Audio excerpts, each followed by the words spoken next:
battle for the provincial vote has been boiling over, with the leaders of BC United and the BC Conservatives clashing after a failed merger. Angus Reid Institute's latest poll confirms a pattern emerging in terms of voter support, with the BC NDP in the lead. The BC NDP is holding a comfortable lead with 41% support among those polled, while the BC Conservatives follow with 30%. Kevin Falcon's rebranded BC United have 16% support, while the BC Greens have 11%. The pollster points out the numbers also show what's going on under the surface. What's really key here is that half of the BC United voting base says that it might abandon BC United for the BC Conservatives if it meant stopping the NDP, but also crucially, half of BC Conservative voters say that they might abandon the BC Conservatives for BC United.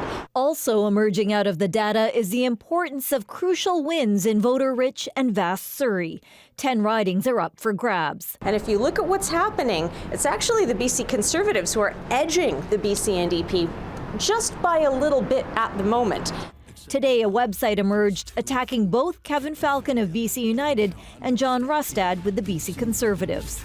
Rustad's party is under the spotlight this week after a candidate in Courtney Comox dropped out after his social media views opposing pride parades became public. He recognized it could be a distraction for our campaign, offered his resignation, and we accepted it. Meanwhile, Falcon responded to another website calling for his resignation. In 2013, there was a bunch of people that put together some Resign Christie website until she won a majority in the government, and they all disappeared, and so did the website. So, I mean, this is the kind of, political gamesmanship that sometimes goes on. The Angus Reid poll shows people used favorable words to describe NDP leader David Eby, but also said he was boring, with the words used to describe both Falcon and Rustad largely unfavorable.